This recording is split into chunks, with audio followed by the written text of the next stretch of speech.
Dieu, le miséricordieux.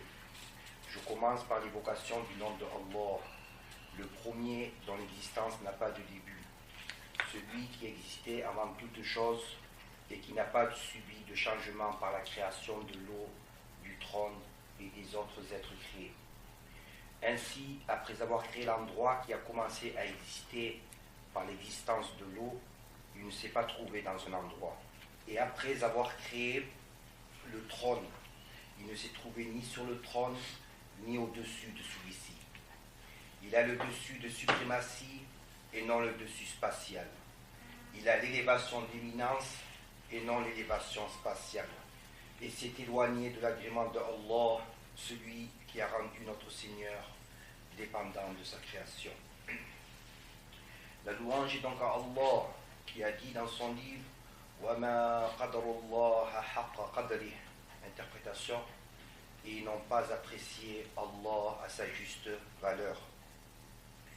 Allah les attribue les noms de la perfection absolue dignes de sa réalité et qui sont exempts de toute imperfection. Nous croyons donc aux attributs de notre Seigneur en affirmant qu'ils ne sont pas ceux de la corporalité ou de la description physique.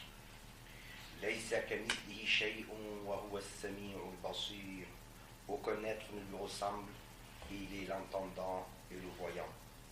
Et que Allah augmente le degré et les bénédictions de notre maître Muhammad sallallahu alayhi wa sallam, qui a dit Al-Anbiya ikhwatun ya'allat ummahatun shatta wa dinun wahid. Interprétation. Les prophètes sont frères, leurs mères sont différentes et leur religion est la même. Qualifiés par la véracité, la fiabilité, la sagacité et la transmission de la révélation, tous les prophètes ont enseigné à leur peuple l'unicité de Allah. Le messager de Allah sallallahu alayhi wa sallam a dit Afdalu ma qultu ana wal nabiyyuna min qabli la ilaha illallah. Interprétation. La meilleure parole que j'ai prononcée, ainsi que les prophètes qui m'ont précédé, est il n'est de Dieu que Allah. Ceci étant dit, la dernière fois, nous avions parlé de ce qui contredit l'attribut de la dissemblance de Allah. Ce qui contredit l'attribut de la dissemblance, c'est-à-dire que Allah Ta'ala ne ressemble pas aux êtres créés. Nous avons cité un certain nombre de choses, et la dernière phrase que nous avions citée, ou que son être suprême se caractériserait par les attributs contingents. La dernière phrase que nous avions citée, et nous avions parlé du hadith du Nuzul, en expliquant que le hadith du Nuzul, il fallait bien le comprendre, non pas dans un sens qu'Allah Ta'ala se trouverait dans un endroit, ça ne désigne pas la descente d'Allah, non pas pour dire qu'Allah Ta'ala est en haut, Allah Ta'ala n'est pas dans une direction, mais pour dire que Allah Ta'ala n'est pas dans une direction, et il ne descend donc pas. Celui qui descend, si on veut interpréter ce hadith, c'est un ange, comme on le comprend d'autres textes. Comme on le comprend d'autres textes, et aussi comme la raison accepte. Parce que chacun de nous sait très bien que la nuit, elle ne se sépare pas de notre terre. Si en Europe, actuellement, il fait jour, dans d'autres endroits de la terre, il fait nuit. Et la nuit, elle ne s'arrête pas sur notre terre. Donc si nous voulions prendre ce hadith dans le premier sens, de dire qu'au tiers de la nuit il descend, ça viendra des contradictions. Soit dire qu'Allah Ta'ala se divise, pour qu'une partie reste en haut, une partie qui descend, et c'est pas la croyance des musulmans, soit reconnaître que cette croyance de prendre ce texte au premier sens est une croyance erronée. Elle n'a pas lieu d'être. Elle est rejetée par les textes, croire qu'Allah Ta'ala est dans un lieu, donc qu'Allah Ta'ala est détenu par ce qu'il a créé. Et en plus, il descend, c'est une croyance qui est rejetée par les textes du Coran, les textes du prophète sallallahu alayhi wa sallam, par l'enseignement des compagnons, des pieux prédécesseurs, de tous ceux qu'ils ont suivis, et c'est une croyance aussi rejetée par la raison. La raison, elle n'admet pas cette croyance. On a vu que sur Terre, il y a forcément la nuit. Si nous, ici en Europe, il fait jour, dans une autre partie de la Terre, il fait nuit. Il y a toujours la deuxième moitié de la nuit, ou bien le tiers, il y a tout le temps. Donc, elle est impossible cette croyance, elle est erronée. Donc nous continuons à citer la suite du cours sur ce qui est impossible d'attribuer à Allah Ta'ala. L'auteur, qu'Allah Ta'ala lui fasse miséricorde, l'imam As-Sanusi, dans son livre La mer d'épreuves, intitulé en arabe Ummul Barahi, il cite, parmi ce qui est impossible à Allah Ta'ala, il a dit أو يتصف بالصغر أو الكبر أو يتصف بالصغر أو الكبر. Interprétation. Ou qu'il serait qualifié par la petitesse ou la grandeur entre accolades physiques. Ou qu'il serait qualifié par la petitesse ou la grandeur physique. Explication. Il est impossible que Allah soit caractérisé par la petitesse ou la grandeur physique, car Allah n'est pas un corps, donc il n'est pas permis de lui attribuer une taille, que celle-ci soit petite ou grande. Quant à la grandeur exprimée par le takbir, lorsqu'on dit Allahu Akbar, que souvent les gens traduisent par Allah est le plus grand, et c'est correct cette interprétation. Donc, quant à la grandeur exprimée par le takbir, Allahu Akbar, elle ne se rapporte pas à la taille. Elle ne se rapporte pas à la taille. Lorsqu'on dit Allah est le plus grand, ça ne se rapporte pas à la taille, mais à la puissance. Mais à la puissance. Et cette grandeur signifie que Allah est celui qui est le plus grand par sa puissance et sa suprématie sur toute chose. Donc elle signifie, lorsqu'on dit Allahu Akbar, qu'Allah Ta'ala est celui qui est le plus grand par sa puissance et sa suprématie sur toute chose. Ce n'est pas une grandeur corporelle, car Allah Ta'ala ne dépend pas d'un lieu pour être comparé à celui-ci. Allah Ta'ala, il ne dépend pas d'un lieu pour être comparé à celui-ci. On dit le trône est grand, en raison du lieu qu'il occupe. On le compare à d'autres êtres créés. Donc on dit le trône il est grand. Pourquoi? Parce qu'il occupe une grande place. C'est le plus grand être créé par la place qu'il occupe, pas par l'éminence. Le plus grand être créé par l'éminence, c'est le prophète Mohammed sallallahu alayhi wa sallam, sans divergence. Mais le plus grand être créé par la place qu'il occupe, c'est le trône. C'est le trône. Et donc, le trône, on dit qu'il est le plus grand par rapport à la taille. Mais concernant Allah Ta'ala, lorsqu'on parle de grandeur pour Allah Ta'ala, ça signifie qu'il est le plus grand dans le sens qu'il est celui qui a la suprématie sur toutes choses, sur tous les êtres créés. Et cette parole de l'imam Sanusi est une nouvelle preuve qu'Allah Ta'ala n'est pas établi sur le trône. Car s'il en était ainsi, lorsqu'il dit qu'il est impossible de le qualifier par la petitesse ou la grandeur, c'est une nouvelle preuve qu'Allah Ta'ala n'est pas établi sur le trône. Car s'il en était ainsi, alors il serait soit plus petit, soit égal, soit plus grand que le trône. Et tout ceci est un égarement manifeste. Donc on a le trône. Dire qu'Allah Ta'ala s'établit, c'est-à-dire qu'il se fixe sur le trône, soit on dit qu'il est plus petit que le trône, comme ça le trône il le contient, soit qu'on dit qu'il est égal à lui, soit qu'il est plus grand. Donc une partie de lui se trouverait sur le trône, et une autre, puisqu'il est plus grand, si on le prend dans un sens physique. Ça voudrait dire qu'une autre partie est en dehors de ce trône. Et celui qui est composé de parties est créé. Celui qui est composé de parties est créé. Le trône, il est créé. Et celui qui dépend du créé, il est créé. Celui qui dépend du créé, il est créé. L'imam Ja'far al-Sadiq, radiyallahu anhu, qu'est-ce qu'il a dit? Il a dit من زعم أن الله في شيء أو من شيء أو على شيء فقد أشرك إذ لو كان على شيء لكان محمولا ولو كان في شيء لكان محصورا ولو كان من شيء لكان محدثا. Donc l'imam Ja'far al-Sadiq, qu'Allah Ta'ala l'agrée, il a dit: celui qui prétend que Allah est dans un être, ou qu'il est issu d'un être, ou qu'il est sur un être, alors il a commis de l'association à la divinité. Qu'est-ce qu'il dit? Il a commis de l'association à la divinité. Celui qui croit qu'Allah Ta'ala est dans un être, le monde c'est un être. Dire qu'Allah Ta'ala, il rentre dans ce monde, il descend au ciel, c'est de dire qu'Allah Ta'ala est dans un être. Et nous avions expliqué que aucun musulman ne diverge pour dire qu'il est de la mécréance de dire qu'Allah Ta'ala il rentre dans l'être du prophète Mohammed, dans le corps du prophète Mohammed, sallallahu alayhi wa sallam. Et nous avions dit que le prophète Mohammed, sallallahu alayhi wa sallam, c'est le meilleur des êtres créés. Et donc, si c'est la mécréance de rentrer dans le corps du Mohammed, alors certainement, rentrer dans un autre corps que le plus honorable des corps, c'est de la mécréance. Donc, l'imam Ja'far al-Sadiq, qu'est-ce qu'il dit? Il dit celui qui prétend que Allah est dans un être, ou qu'il est issu d'un être, c'est-à-dire qu'il a un début, il est issu d'un être, ou qu'il est sur un être, alors il a commis l'association à la divinité. Il en est ainsi, il continue, il en est ainsi, car s'il était sur un être, il serait porté. S'il était dans un être, il serait circonscrit. Et s'il était issu d'un être, il serait créé. Et s'il était issu d'un être, il serait créé.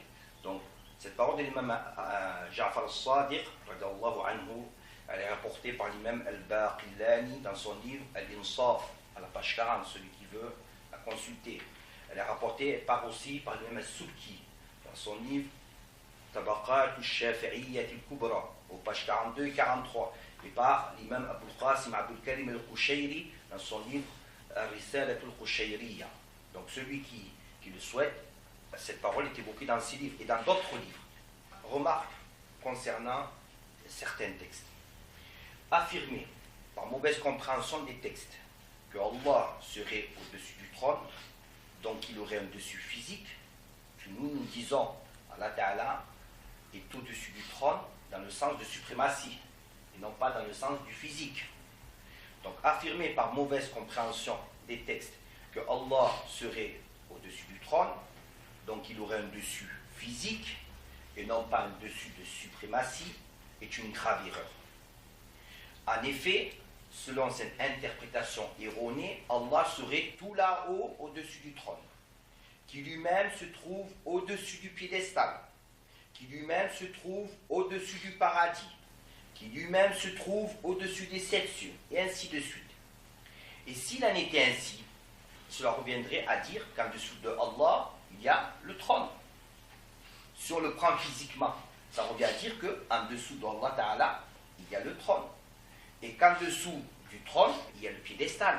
Et qu'en dessous de celui-ci, il y a le paradis, et ainsi de suite.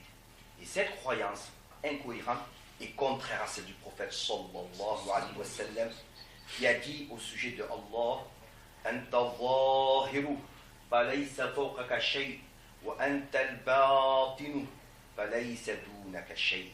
Qu'est-ce qu'il a dit le prophète sallallahu alayhi wa sallam?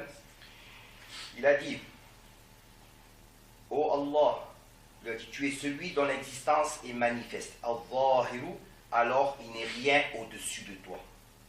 Nous disons que c'est un dessus de suprématie. Mais ceux qui ont une croyance erronée, ils disent que c'est un dessus spatial. Il a dit le prophète alayhi salam, et tu es celui qui connaît ce qui n'est pas apparent. El-Batinu, et il n'est rien en dessous de toi. Qui rapporte ce hadith, parmi ceux qui rapportent ce hadith, il y a l'imam Muslim. Ce hadith est rapporté par l'imam Muslim. Le prophète alayhi salam, il dit, oh Allah, tu es al-Zahiru, il n'est rien au-dessus de toi. Et tu es al-Batinu, il n'est rien en dessous de toi. Donc ceux qui disent qu'Allah Ta'ala a un dessus physique, c'est contraire à la parole du prophète. Pourquoi? Parce que si Allah avait un dessus spatial, comme le prônent certaines personnes, cela signifierait que le trône est en dessous de lui, ainsi que le piédestal, les cieux et le reste de la création. Et cela reviendrait dire que la parole du prophète, il n'est rien en dessous de toi, est incorrecte. Ça revient à dire quoi? Que le prophète dit, il n'est rien en dessous de toi. Si on le prend spatialement, c'est-à-dire que le prophète, il se trompe. Si on dit que Allah Ta'ala est un dessus de physique, donc physique, en dessous de lui, il y a qui? Il y a le trône. En dessous du trône, qu'est-ce qu'il y a? Le piédestal. En dessous, qu'est-ce qu'il y a? Le paradis. En dessous, qu'est-ce qu'il y a? Il y a les 7 cieux. Le prophète l'a dit, sallallahu alayhi wa sallam, il n'est rien en dessous de toi. Donc c'est une preuve que ce qui est visé, ce n'est pas un dessus physique, mais un dessus de suprématie. Donc, si Allah avait un dessus spatial, comme le prônent certaines personnes, cela signifierait que le trône est en dessous de lui, ainsi que le piédestal, le paradis, les cieux et le reste de la création, et cela reviendrait à dire que la parole du prophète sallallahu alayhi wa sallam, il n'est rien en dessous de toi, est incorrecte. Et ceci, aucun musulman ne l'accepte. Aucun musulman ne l'accepte. Nous disons la parole du prophète, elle est correcte. Sallallahu alayhi wa sallam, et elle est une preuve que ce qui est visé dans le hadith, ce n'est pas un dessus physique. La preuve, elle est où? Là-dedans. Elle dit, il n'est rien en dessous de toi. Si c'est un dessus physique, ça voudrait dire qu'en dessous de lui, il y a le trône. Donc nous disons que le prophète alayhi salam, il est véridique, et ceux qui ont mal compris les textes, c'est eux qui ne sont pas véridiques. Par conséquent, concernant Allah, pas de dessus, si ce n'est un dessus de suprématie. Pas d'élévation, si ce n'est d'élévation de suprématie. Pas de grandeur, si ce n'est une grandeur de suprématie. Donc vous allez trouver dans certains écrits, lorsqu'ils parlent de Allah Ta'ala, nous on l'interprète par exemple d'imperfection. Mais vous allez trouver dans certains écrits, lorsqu'ils interprètent, malheureusement, ils disent Allah le Très-Haut. Allah le Très-Haut. Ça, il faut éviter d'employer ces termes. Il faut éviter d'employer ces termes. L'imam al-Qurtubi. Donc nous avons cité la parole du prophète sallallahu alayhi wa sallam. أنت الظاهر فليس فوقك شيء وأنت الباطن فليس دونك شيء. Tu es al-Zahir, il n'est rien au-dessus de toi. Et tu es al-Batin, il n'est rien au-dessus de toi. Maintenant, nous avons cité la parole de l'imam al-Qurtubi. L'imam al-Qurtubi a dit dans son exégèse au sujet du nom de Allah, Al-Aliyu. Parmi le nom d'Allah Ta'ala, Al-Aliyu. Si on le prend au sens littéral, c'est-à-dire celui qui est le très élevé.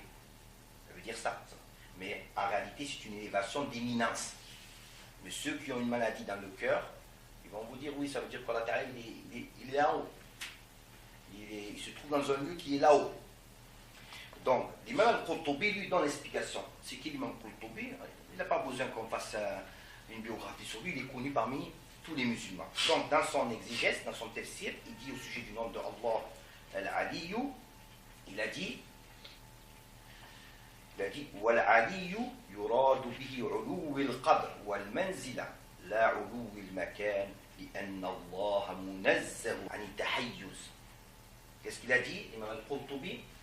Il a dit, dans son tafsir, dans son interprétation du Coran, il a dit Al-Aliyu, ce qui est visé par ce nom, c'est-à-dire par le nom Al-Aliyu, c'est l'élévation de prééminence et de transcendance, et non pas une élévation spatiale, car Allah est exempt d'occuper un endroit. Car Allah est exempt d'occuper un endroit. Alors cette parole, il a dit où? Celui qui veut regarder Al-Qurtubi, ils existent, ce ne sont pas des manuscrits. Donc, il va à l'interprétation de l'ayat Qudsi, la parole 255 de la sourate Baqara, sourate 2, et il regarde ce qu'il a dit Al-Qurtubi, il va trouver que Al-Qurtubi confirme qu'Allah Ta'ala, il existe sans endroit. Qu'il existe, qu'Allah Ta'ala existe sans endroit. Ensuite, l'auteur, l'imam As-Sanusi, rahimallah, qu'Allah Ta'ala lui fasse miséricorde, il continue en citant ce qui est impossible au sujet de Allah Ta'ala, et notamment ce qui contredit l'attribut de la dissemblance. Ce qui contredit l'attribut de la dissemblance. Il cite et il dit أو يتصف بالأغراض في الأفعال أو الأحكام. Il a dit أو يتصف بالأغراض في الأفعال أو الأحكام. Interprétation. Ou, en parlant d'Allah Ta'ala, ou qu'il chercherait à obtenir un profit par ses actes ou sa législation. Ou qui chercherait à obtenir un profit par ses actes ou sa législation. Explication. L'imam As-Sanusi, rahimallah, lorsqu'il a cité ce qui contredit l'attribut de la dissemblance, il a cité 10 cas. Il a cité 10 cas. Sur ces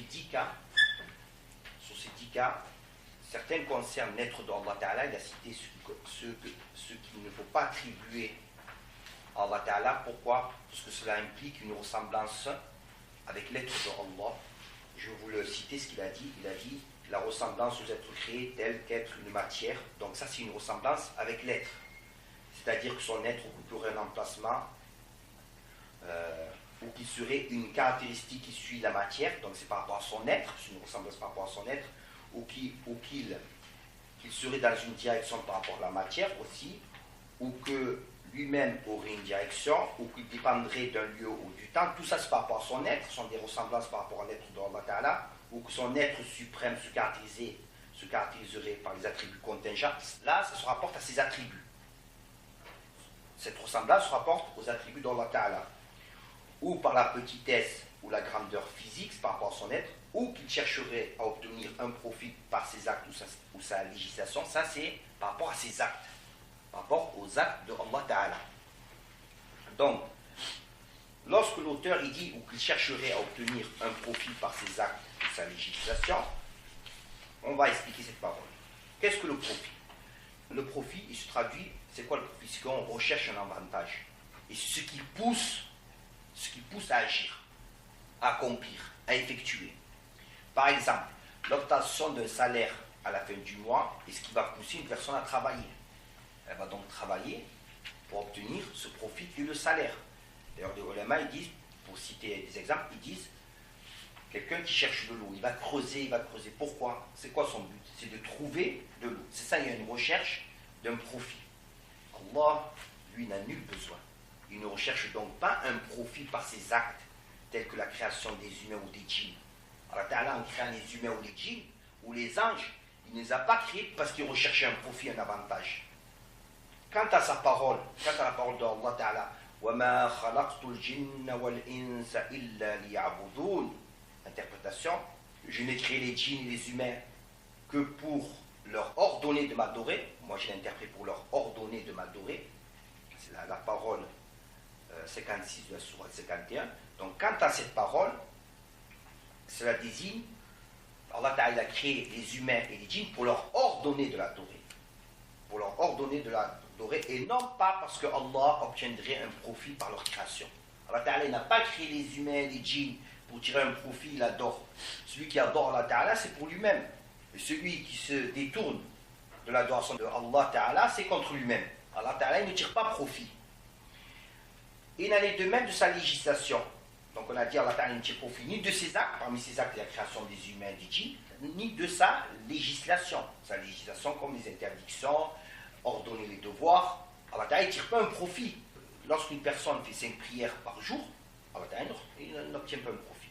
Ou bien lorsqu'il interdit telle chose, ce n'est pas parce qu'il va obtenir un profit. Contrairement aux hommes. On a des États qui vont dire qu'il interdit l'importation de tels produits, parce qu'ils ont un profit à gagner. Ils veulent gagner plus d'argent, ils ne veulent pas que d'autres produits concurrencent les leurs. Ou bien ils contraignent, vous devez payer telle chose. Toute marchandise qui rentre dans le pays doit payer telle chose. Donc ils ordonnent de payer quelque chose pour qu'il y ait un profit. Allah Ta'ala, non. Sa législation n'est pas par recherche d'un profit. Donc il en est de même de sa législation qu'il a révélée, telle que l'obligation d'effectuer 5 prières journalières, le jeûne de Ramadan, l'interdiction de consommer des boissons livrantes et ce qui est similaire. Elle n'a pas été révélée, sa législation, elle n'a pas été révélée par recherche d'un profit, car Allah est celui qui n'a nul besoin. Allah Ta'ala est celui qui n'a nul besoin. Allah Ta'ala dit من عمل صالحا فلنفسه ومن أساء فعليها ثم إلى ربكم ترجعون. Allah Ta'ala dit, interprétation, celui qui accomplit une œuvre pieuse, c'est pour lui-même. Et celui qui aura mal agi, c'est à son détriment. ثم إلى ربكم ترجعون. Maintenant, ça fait un moment que vous suivez les cours de croyance, donc nous n'allons pas l'interpréter par « puis c'est à lui que vous serez ramenés ». On ne va pas dire que celui qui interprète comme ça, c'est faux. Mais lorsqu'on a étudié suffisamment la croyance, on va éviter cette expression « puis c'est à lui que vous serez ramenés ». Allah Ta'ala n'est pas dans une direction. Il ne faut pas croire qu'au jour du jugement, on verra Allah Ta'ala dans une direction. Allah Ta'ala, il existe sans direction. Et certainement, on verra Allah Ta'ala, et lorsqu'on le verra qu'il n'existe pas dans une direction, qu'il ne ressemble pas aux êtres créés. Certainement, les croyants verront Allah Ta'ala, et ils verront qu'il n'est pas dans une direction et qu'il ne ressemble pas aux êtres créés. Donc, que veut dire cette parole ici? Puis, c'est au jugement de votre Seigneur que vous serez ramenés. Puis, c'est au jugement de votre Seigneur que vous serez ramenés. Donc, Allah Ta'ala, qu'est-ce qu'il dit? Celui qui accomplit une œuvre pieuse, c'est pour lui-même.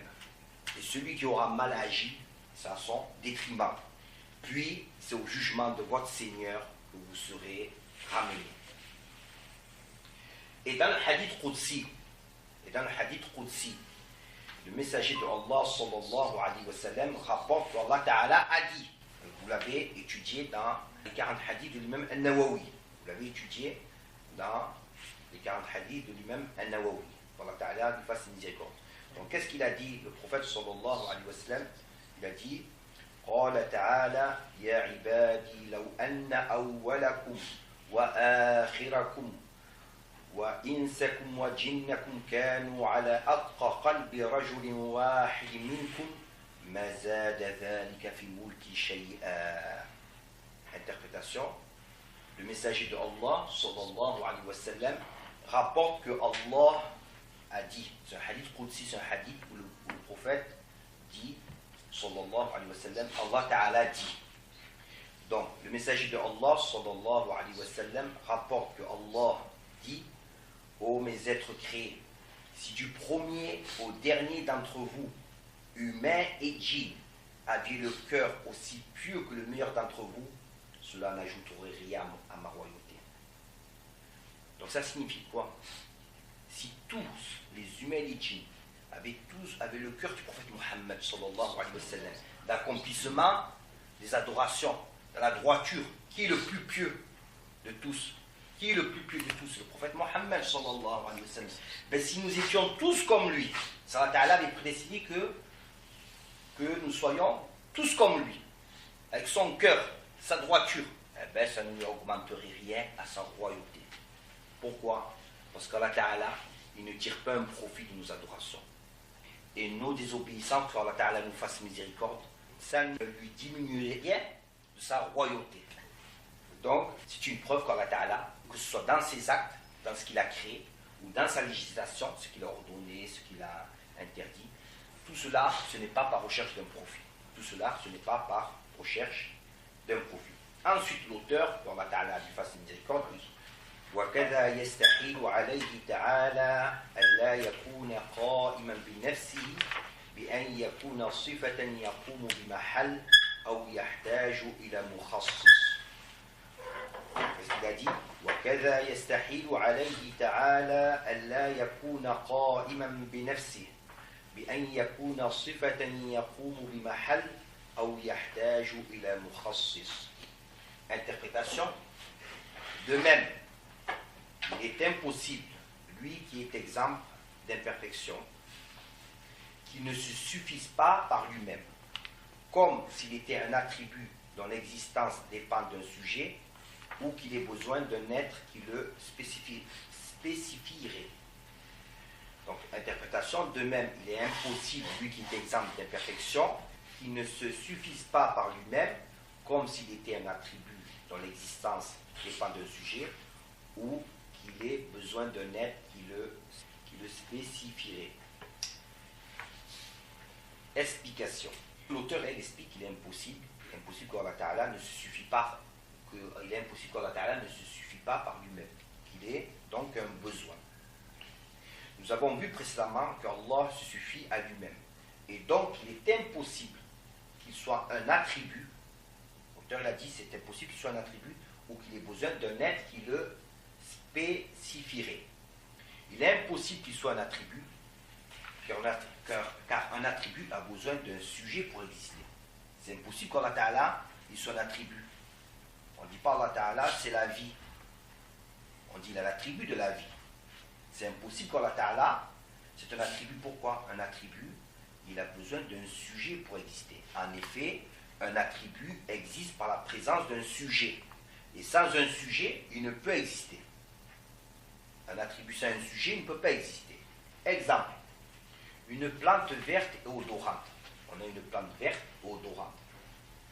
Si celle-ci était rendue inexistante, Allah Ta'ala, il anéantit la plante. Eh bien, sa couleur et son parfum, qui font partie de ses attributs, disparaîtraient avec elle. Car les attributs d'un être ne peuvent pas exister sans l'existence de cet être. Personne ne va croire que Allah Ta'ala a anéanti la plante, c'est resté la couleur verte et le parfum, alors que la plante, elle n'y est pas. Donc les attributs, ils ont besoin d'un sujet. ils ont besoin d'un sujet. Pour Allah Ta'ala, les attributs, c'est ce qui le qualifie. On ne va pas employer le mot besoin pour Allah Ta'ala. On ne va pas dire les attributs d'Allah Ta'ala, ils ont besoin de l'être d'Allah Ta'ala. Même si on peut le comprendre comme ça, en réalité, on n'emploie pas ce terme. On va dire que les attributs d'Allah Ta'ala, c'est ce qui qualifie son être. On ne va pas employer le mot besoin. Mais on a dit que les attributs, on a employé ce terme, nous avons choisi d'employer le mot attribut pour les êtres créés et pour le créateur. Par contre, nous avons dit, nous employons le mot arabe caractéristique que pour les êtres créés. Donc Allah Ta'ala, c'est impossible qu'il soit un attribut. Pourquoi? Parce qu'un attribut, il a besoin d'un sujet pour exister. Et le besoin contredit la divinité. Celui qui a besoin d'un être, il n'est pas divin. Quant à Allah, il se suffit absolument à lui-même. Il n'a nul besoin, et il n'est donc pas un attribut qui a besoin d'un sujet. De même, il est impossible qu'Allah ait besoin d'un être qui le spécifierait, car cela signifierait qu'il est créé. Or, son existence est nécessaire selon la raison. Donc, c'est impossible qu'Allah Ta'ala il a besoin d'un être qui le spécifierait. Pourquoi? Parce qu'Allah Ta'ala il existait alors que nul autre être existait, qu'il était le seul à exister. Il n'a pas besoin d'un être, contrairement à nous, on a besoin d'Allah Ta'ala pour entrer en existence, on a besoin d'Allah Ta'ala pour avoir telle caractéristique. Moi, ma taille, c'est Allah Ta'ala qui me l'a accordé cette taille, cette proportion, que j'existe dans cet endroit et pas un autre endroit, à cette époque et pas une autre époque. Allah Ta'ala, son existence est nécessaire. Donc, il n'a pas besoin d'un être qui le spécifie, par l'existence, par autre chose. Allah, qualifié par ses attributs, existait alors que nul autre que lui n'existait. Et donc, son existence et ses attributs qualifient son être ne dépendent pas d'un être qui le spécifierait par l'entrée à l'existence ou par un attribut. Tout dépend de lui et lui ne dépend de rien. Tout dépend de lui, tout dépend d'Allah et lui ne dépend de rien, car la dépendance nie la divinité. Donc là, l'auteur, il a cité ce qui contredisait l'attribut de l'autosuffisance. Et il poursuit l'auteur en citant ce qui est impossible au sujet de Allah Ta'ala. Il a dit وكذا يستحيل عليه تعالى ألا يكون واحدا بأن يكون مركبا في ذاته أو يكون له مماثل في ذاته أو في صفاته أو يكون معه في الوجود مؤثر في الفعل من الأفعال. qu'a dit l'auteur وكذا يستحيل عليه تعالى ألا يكون واحدا بأن يكون مركبا في ذاته أو يكون له مماثل في ذاته أو في صفاته أو يكون معه في الوجود مؤثر في الفعل من الأفعال. Donc l'auteur va citer un certain nombre d'exemples qui nient l'attribut de l'unicité d'Allah Ta'ala, qui nient l'attribut de l'unicité d'Allah Ta'ala. Donc interprétation de la parole de l'auteur. Il est aussi impossible à son sujet, lui qui est exempt d'imperfection, qu'il ne soit pas unique, comme le fait qu'il serait composé de parties, ou qu'il aurait un semblable en sa réalité, ou en ses attributs, ou qu'il existerait avec lui un être qui agirait dans un acte quelconque. Donc il a dit l'auteur, il est aussi impossible à son sujet, lui qui est exempt d'imperfection, qu'il ne soit pas unique, comme le fait qu'il serait composé de parties, ou qu'il aurait un semblable en sa réalité ou en ses attributs, ou qu'il existerait avec lui un être qui agirait dans un acte quelconque. Explication. Ce qui est cité par l'auteur est impossible au sujet d'Allah, car cela réfute son unicité, cela réfute l'unicité de Allah. Et celle-ci, comme nous l'avons vu déjà précédemment, elle concerne l'unicité, elle concerne l'être de Allah Ta'ala, elle concerne ses attributs et ses actes. Lorsque les ulama, les savants spécialistes du tawhid, lorsqu'ils parlent de l'unicité, ils disent l'unicité concerne l'être de Allah Ta'ala, elle concerne ses attributs et elle concerne ses actes. Concernant son être, concernant l'être de Allah, il est unique dans le sens qu'il n'y a pas d'autre être tel que lui. Et c'est pourquoi l'auteur cite qu'il est impossible qu'il aurait un semblable à sa réalité. Donc lorsque l'auteur dit qu'il est impossible qu'il aurait un semblable à sa réalité, il renvoie à ça. Dans le sens que quoi? Qu'il n'y a pas d'autre être tel que lui. Il est le seul créateur et tous ce qui sont autres que lui sont des créatures. Ce sont des créatures. Il y a le créateur et ce qui est créé. Donc, lorsque l'auteur dit il est impossible qu'il aurait un semblable à sa réalité, donc ça renvoie que son être il est unique. Mais aussi, lorsqu'on dit que son être il est unique, mais aussi dans le sens que son être n'est pas composé de parties. Ça veut dire que son être n'est pas composé de parties, comme c'est le cas des corps.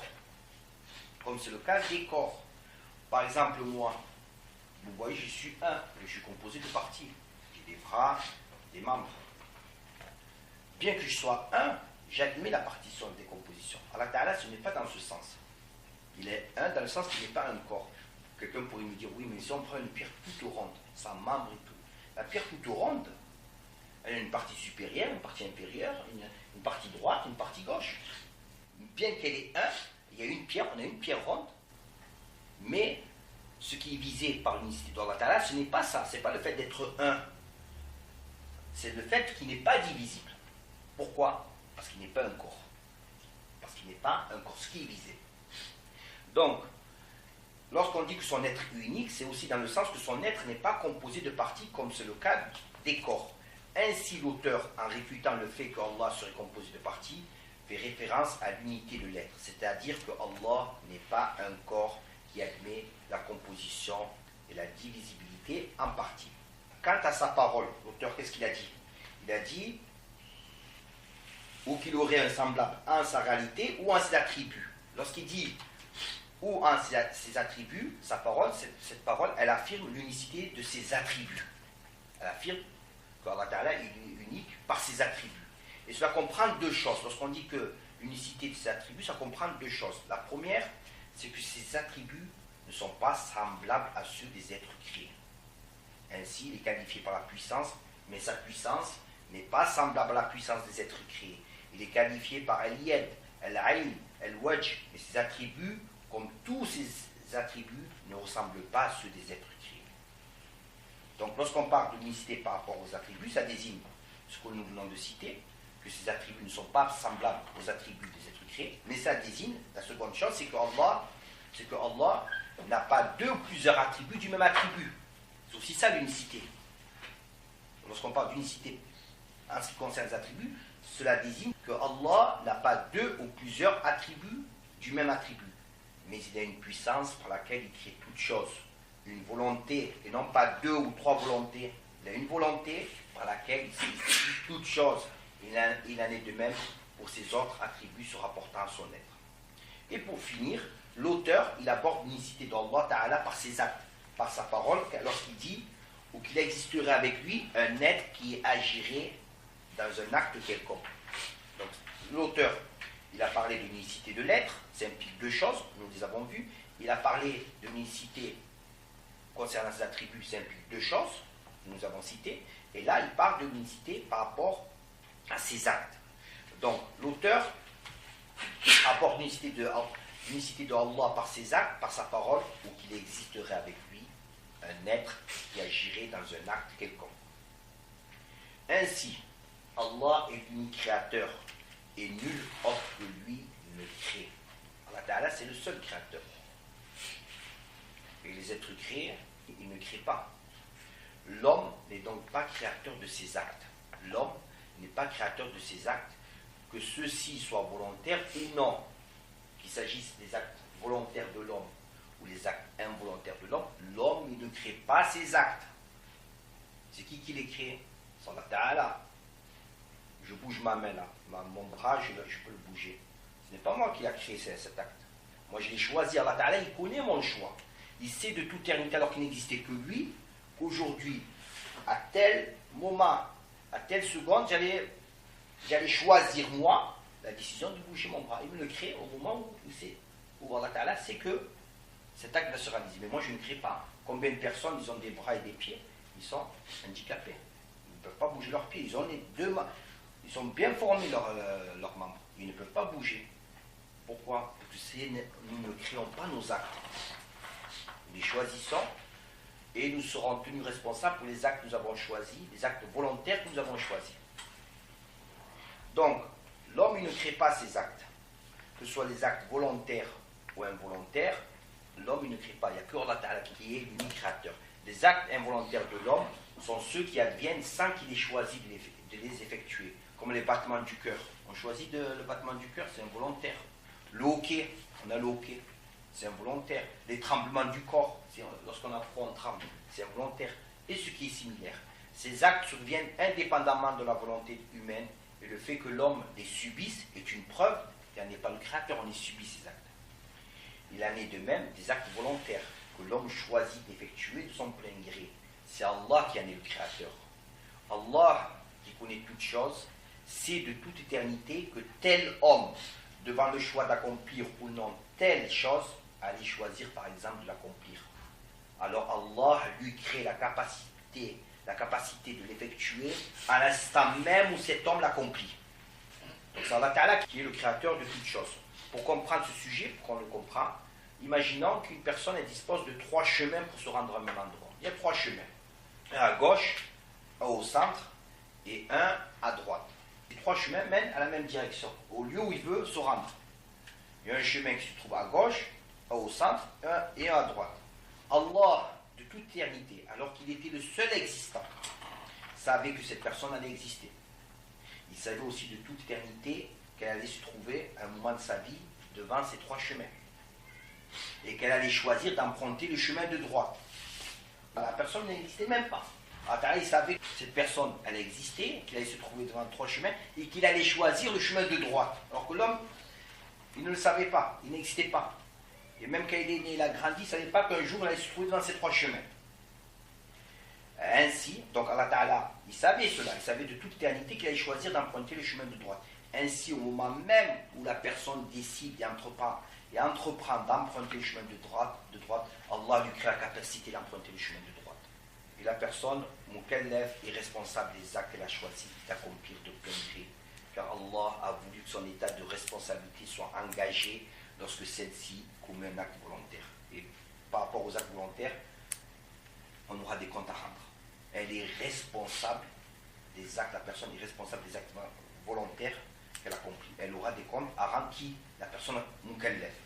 Qui est le mukallaf? Nous l'avons déjà vu, c'est toute personne qui est pubère, saine d'esprit, donc le fou n'est pas concerné, et à qui lui est parvenu l'appel à l'islam. Et à qui lui est parvenu l'appel à l'islam. Celui-ci, c'est le responsable, son Allah. Allah Ta'ala a voulu que celui qui se trouve dans une de ces 3 situations, s'il est fou, ou bien n'est pas pubère, ou bien n'a jamais entendu l'appel à l'islam, que cette personne, elle n'est pas responsable. Alors Allah Ta'ala fait ce qu'il veut. C'est Allah Ta'ala, il avait voulu que tout le monde soit mukallaf, à la naissance, enfant ou pas. Il fait ce qu'il veut, il n'a pas de compte à rendre.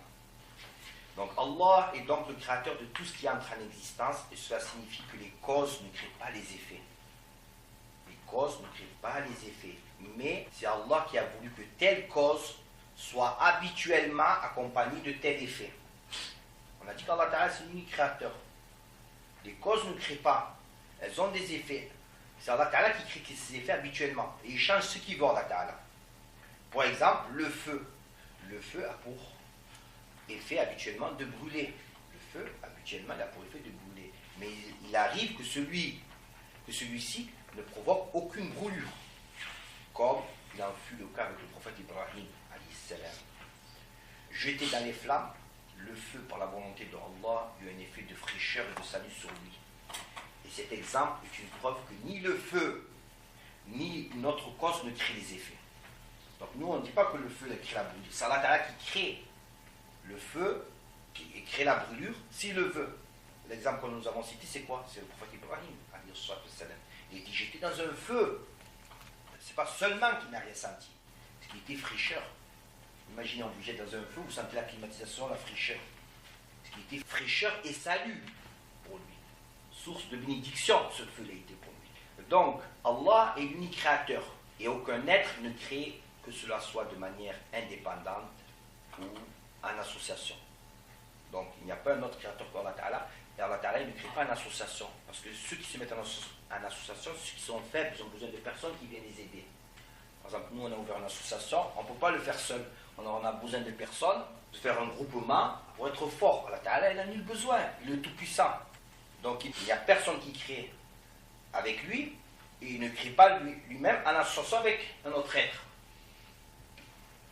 Et aujourd'hui, nous avons terminé.